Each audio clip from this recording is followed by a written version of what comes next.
Hello dear students, welcome to the anatomy revision program. We start with looking at one of the question which is asking us about the development of pituitary gland, specifically pars intermedia. What do you think is the development of pituitary gland from which germ layer? Is it from the ectoderm, mesoderm or endoderm? It is the ectoderm, and ectoderm itself is two types. One is called as the surface ectoderm and one is neuroectoderm. Both of them will contribute to pituitary, but it is the surface ectoderm which is going to form the pars intermedia. The roof of the stomodeum will actually have a rat case pouch, and that rat case pouch is forming most of the pituitary, including the pars intermedia, and this is coming from the surface ectoderm. Now we'll be talking more about the question details, but before you do the details of the question, just look at the developing pituitary. We start with the three germ layers, and what we do is we'll be talking about the neuroectoderm, which will contribute to some part of the pituitary, though there is also some surface ectoderm at the roof of the oral cavity, which is going to form the rat case pouch, which is going to give us pars intermedia. You see, we are looking at the transverse section of the embryo showing the three germ layers. The most dorsal is the ectoderm. In the middle is the mesoderm, and more ventral is the endoderm. Understand that endoderm is going to form the gut tube, whereas the ectoderm is going to form the neural tube.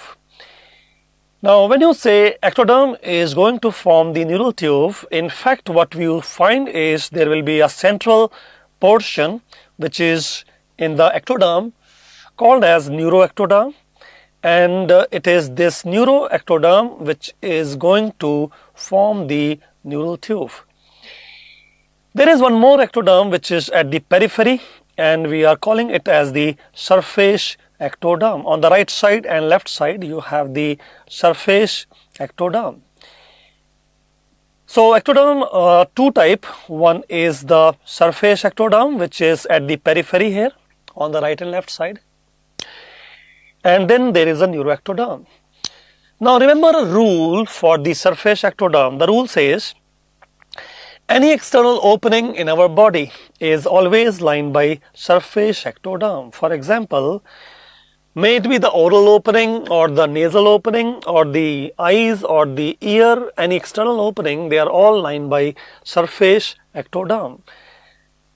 As you say so, I'll give you the example of stomodeum. What about stomodeum? That is the oral opening. And what about the proctodeum? That is the anal opening.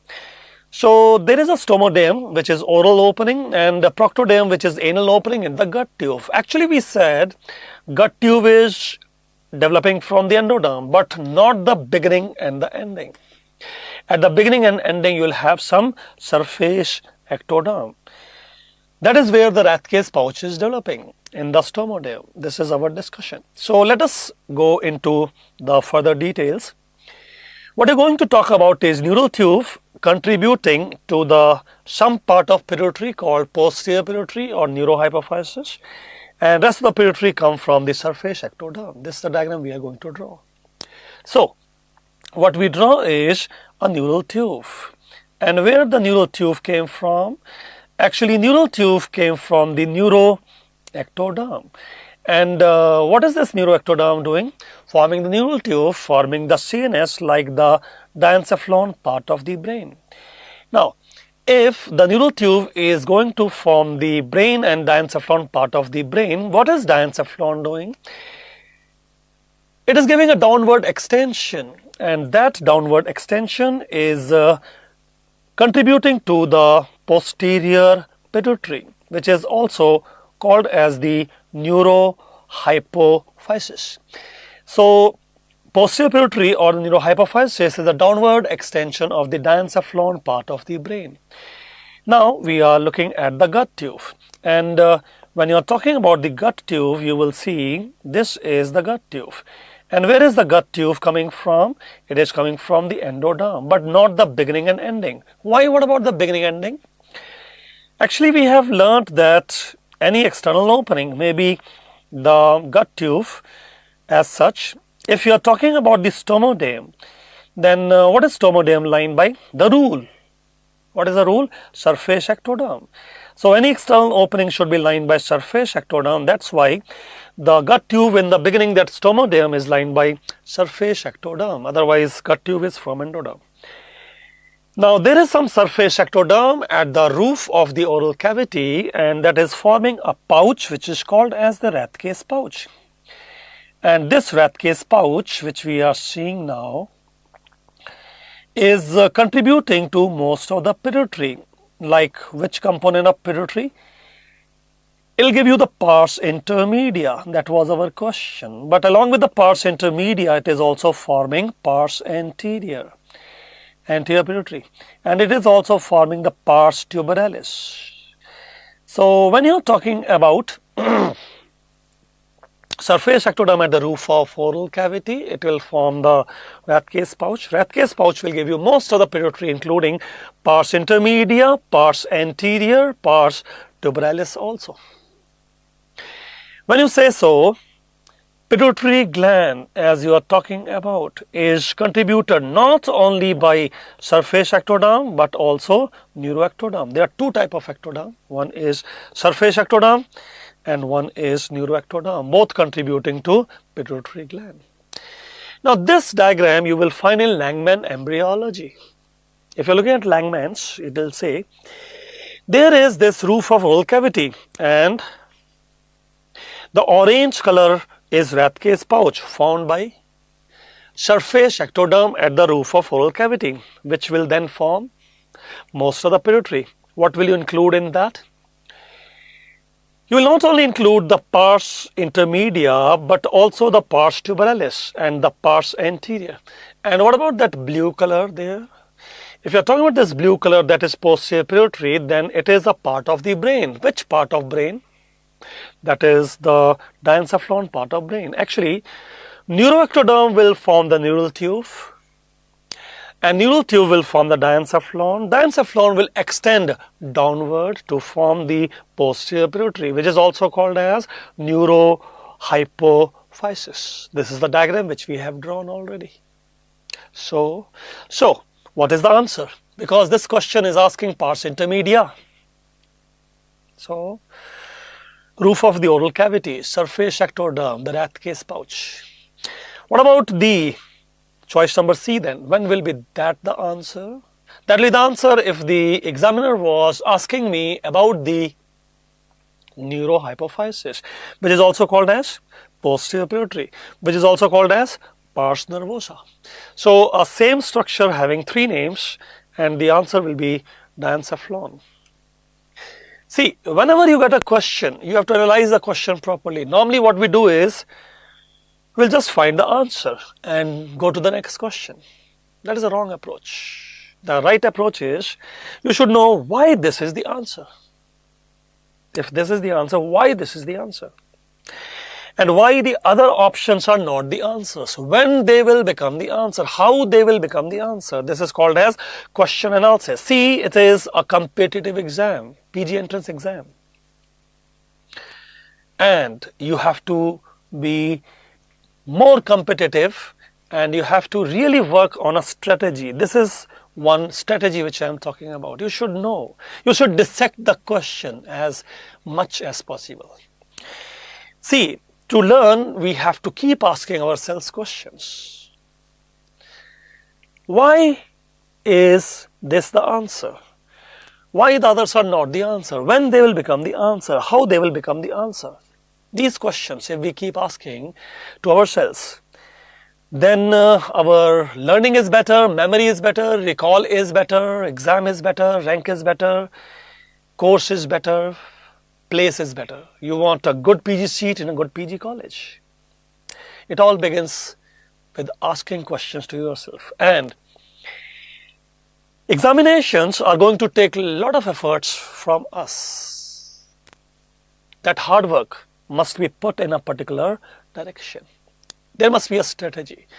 See, competitive exams are strategic exams. You must have the strategy. Then only you'll develop the confidence to enter the exam hall. And that should not be overconfidence. That should not be underconfidence. That should be pure confidence. And that pure confidence comes only when you had a sound strategy and you're working hard on that. So what is that strategy we are talking about? The approach towards any exam, maybe PG entrance exam or any exam, is universal. What is that universal approach? More than 70% of the questions are repeat topics. Why is that so? Because it's simple. How many years have you spent on MBBS? 5 years, 5.5 years. So is it possible to ask all the 5.5 year knowledge in 3.5 hours, 3 hours, 2.5 hours? Exam time is only that much. It's not possible. Examiner knows that. That's why he will select some topics. Human brain can remember certain amount of facts at a particular moment of time. It's important to know. That's why previous year questions are important, especially the last 15 years. If you go through them, you will come to know the latest pattern. You'll find some hot topics. You build upon those hot topics and you score more than 70%. And if you score more than 70% in any exams, maybe All India PG AIMS or PG at Chandigarh, PG at Jipmer, NIMHANS or DNB, if you are scoring more than 70%, then you are in the top 10 of any exam. That's what you want actually, isn't it? Top 10 in any exam. So the point is, you have to know everything about few topics and you have to know few things about every topic. This is what I will do throughout this session, the anatomy session, but it is not only applicable to anatomy, it is applicable to any subject, maybe physiology, biochemistry, paraclinical, clinical, whichever. You have to focus and you have to defocus. I'll take a short story regarding this focus defocus. If you have heard, Dronacharya is asking Pandavas to hit the eye of the bird and calls them one after the other. Nakul comes and the Dronacharya is asking Nakul, Nakul, you have to hit the eye of the bird. But before you shoot the arrow, I have to ask a question to you and answer it, then only you can shoot. So Nakul comes and he is aiming. Dronacharya asks him the question, what do you see? Nakul is telling, what I see is a bird. What else do you see? I see the tree. What else? I see the hut there with the door. There I sleep in the night. And Dronacharya says, no, you go away please. The next one comes. Sahadev, Yudhishthir. Lastly, he will call Arjun. He's asking Arjun, Arjun, aim and hit the eye of the bird. And I'll ask you a question before you hit. So Arjun is aiming. Dronacharya is asking, Arjun, what do you see? Arjun replies back, nothing. Again he is asking, Arjun, what do you see? And Arjun replies back, I see the retina of the eye of the bird. Is it possible to see the retina of the eye of the bird from this distance? No, but he is seeing that. This is called focus. And what is defocus? Dronacharya is asking, can you see the bird? No. Can you see the tree? No. Can you see your brothers? No. Can you see me? You? Who are you? I don't know. I just know the retina of the eye of the bird. This is called focus and defocus. This is what you have to learn. Importance of previous year questions cannot be understated or overstated. They are very important. Actually, our brain works like a computer, or you can say the computer works like our brain. We have a hard drive and we have a RAM. What is RAM? Random access memory. When you are in your MBBS, the 5.5 years, you are using your RAM to attempt the questions in your exams. But 5.5 years, the knowledge is actually going into your hard drive. So hard drive is very slow. You cannot use hard drive in the exam. In the exam, what you use is random access memory, which is most often accessed and quick to use. How do you build your RAM so that it can help you in your exams? You have to continuously fill it up with useful information. And how do you know what is useful, what is not? By practicing those previous year questions. That's what we do. The more you practice them, the more you build your RAM, and this is the one which is going to give you a good rank in the exam. Your hard drive is very slow, cannot help you in the exam. You have to remember this. And regarding the study material, the students will be asking, what about where should I study from? Of course, when you are in a class, you will make class notes. This is a class going on, so you are making some class notes. But then there is some homework also. What is that homework? You have to read some books. And which books should I read? First year MBBS, what did you read? To pass my university exam, I was reading actually B.D. Chaurasia for general anatomy, gross anatomy. I might be reading Inderveer Singh for embryology, histology. I might have read Vishram Singh for neuroanatomy, or maybe by mistake I have read few pages of Gray's Anatomy. May or may not you know the name of Last Anatomy, Keithel Moore Clinical Anatomy, Ross Histology. But the examiner uses almost 20 books to prepare questions from. Now, is it possible to read 20 books in anatomy? Because then 20 in physiology, 20 in biochemistry, 20 into 20 subject, 400 books I have to read for exam, which is in the month of November after 10 months. So in 10 months, can I read 400 books? Is it possible to read 20 books in anatomy itself? No. So that's why we have to depend upon guidebooks. What is a guidebook? Written by an author who has already read 20 books. So it is 20 in 1. Like you see, I have written a guidebook which is going by the name Self-Assessment Review of Anatomy. The 3rd edition is about to come.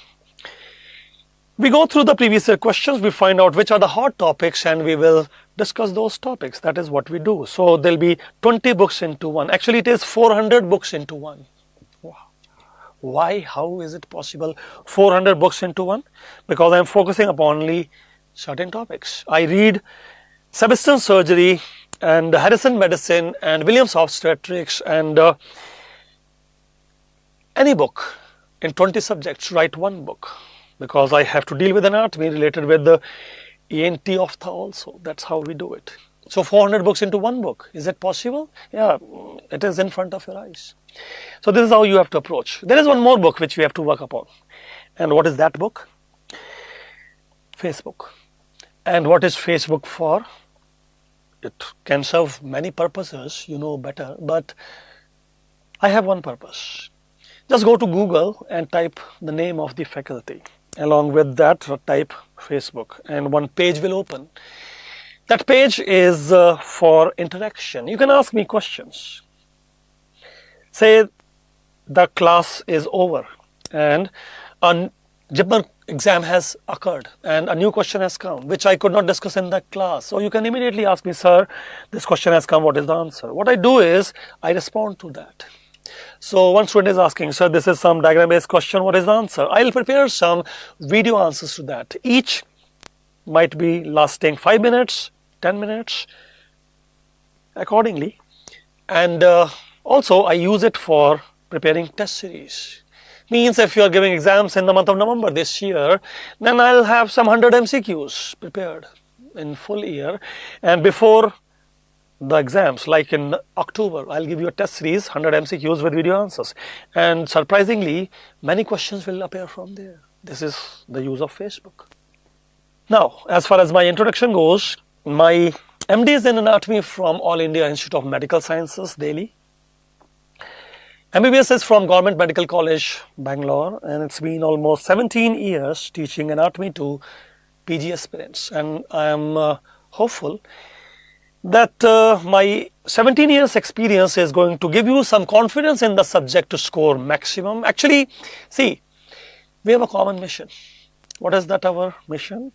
To maximize your scoring, not only in anatomy, but physiology, pathology, surgery, ENT, ophtha, anesthesia, through anatomy.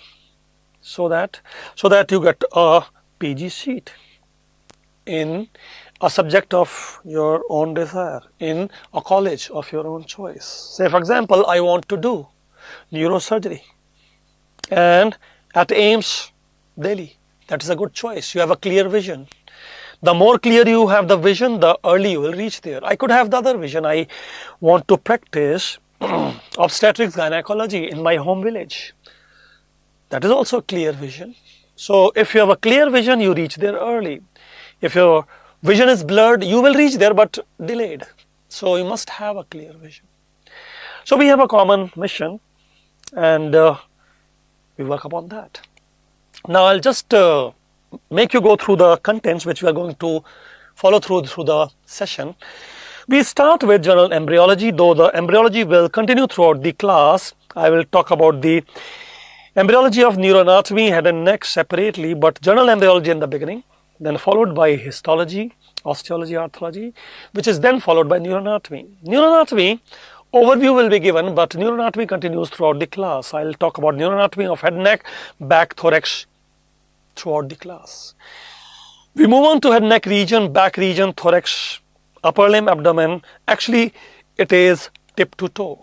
I have chosen in such a way that we go from tip to toe, head to toe in a sequence, and to keep you comfortable with the subject. That's what we do.